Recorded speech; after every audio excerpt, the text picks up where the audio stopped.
হ্যাঁ করেন, শুরু করেন।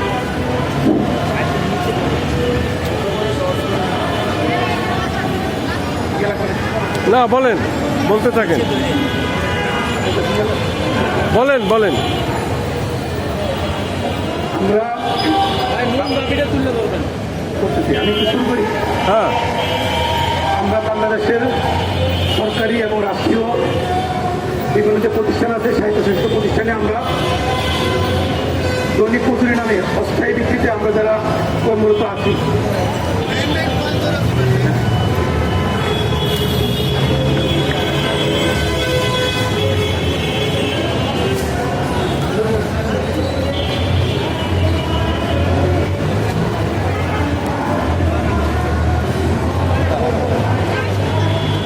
আমরা বাংলাদেশের সরকারি এবং রাষ্ট্রীয় যে বিভিন্ন মন্ত্রণালয় রয়েছে, সেই মন্ত্রণালয়ের অধীনস্থ বিভিন্ন যে অধিদপ্তর দপ্তর, প্রত্যেকটা প্রতিষ্ঠানে আমরা এই অস্থায়ী ভিত্তিতে দীর্ঘ সময় ধরে ধারাবাহিকভাবে বিচ্ছিন্নভাবে আমরা যারা সেবা দিয়ে আসছি, বছরের পরে বছর, 10 বছর, 15 বছর, 20 বছর যাবত আমরা সরকারি প্রতিষ্ঠানে বিদ্যমান যে রাজস্বগত শূন্যপদ রয়েছে, নিয়োগ সার্কুলার জটিলতার কারণে আমরা বিভিন্ন প্রতিষ্ঠানে আমরা দীর্ঘ সময় ধরে শ্রম দিয়ে আসছি।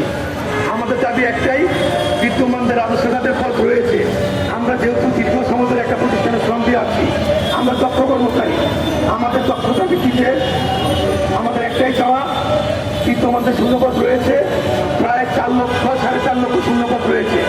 আমরা সারা বাংলাদেশের বিভিন্ন সরকারি প্রতিষ্ঠানে মাত্র 30 থেকে 40 হাজার কর্মচারী আছি। এটা আমাদের অধিকার, একটা প্রতিষ্ঠানে দীর্ঘদিন শ্রম করে চাকরি স্থায়ী হওয়া, এটা আমাদের অধিকার। সরকারের কাছে আমাদের দাবি, আপনারা যে বিদ্যমান শূন্যপদ রয়েছে সেই শূন্যপদে এই কর্মচারীদেরকে আপনারা রাজস্ব খাতে স্থায়ীকরণের এক দফা দাবি। এই দাবিটা সরকারের কাছে আমাদের একটাই চাওয়া। তার কারণ হচ্ছে, আপনারা জানেন আমাদের দাবি একটাই, আমাদের অস্থায়ী ভিত্তিক দৈনিক মজুরি কর্মচারী তাদের চাকরি স্থায়ীকরণ বিদ্যমান শূন্যপদে। আমরা অস্থায়ী ভিত্তিতে থাকার কারণে আমরা বিভিন্ন বৈষম্যের শিকার। এবার আমি বৈষম্য তুলে ধরছি। এই বৈষম্যগুলো নিরসনের একটাই উপায়, সেগুলো হচ্ছে কর্মচারীদেরকে রাজস্ব খাতে স্থানান্তর করা। আমরা অস্থায়ী ভিত্তিতে থাকার কারণে আমরা মাসিক ভিত্তিতে বেতন পাচ্ছি না, আমরা মাসে 22 দিন বেতন পাই, যা অতি সামান্য। তাছাড়া আমরা বছরে যে দুটো ঈদ, বোনাস, উৎসব ভাতা, বিভিন্ন ভাতা, বৈশাখী ভাতা, সরকারি বিভিন্ন সুযোগ সুবিধা থেকে আমরা বঞ্চিত হচ্ছি। আমাদের নারী কর্মচারীরা মাতৃত্বকালীন ছুটে পাচ্ছে না, বছর শেষে আমরা ইনক্রিমেন্ট পাচ্ছি না, বছর অন্তরে যে কর্মচারীদের বেতন বাড়ে আমরা সেটা থেকে বঞ্চিত হচ্ছি। অতএব কারণে এবং আমরা চাকরির নিশ্চয়তাহীনতা ভুগছি। আমরা দীর্ঘ সময় কাজ করার পরে অস্থায়ী ভিত্তিতে থাকার কারণে আমাদেরকে কথায় বিনা কারণে উইদাউট নোটিশে আমাদেরকে চাকরিচ্যুত করা হচ্ছে।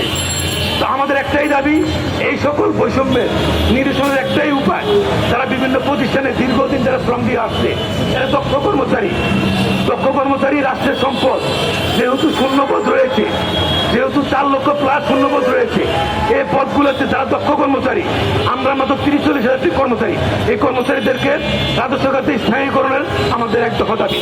এই দাবি পূরণ করলেই কর্মচারীরা পরিবার নিয়ে, সামাজিক মর্যাদা নিয়ে তারা দিন পার করতে পারবে এবং রাষ্ট্রকে সেবা দিতে পারবে। ধন্যবাদ।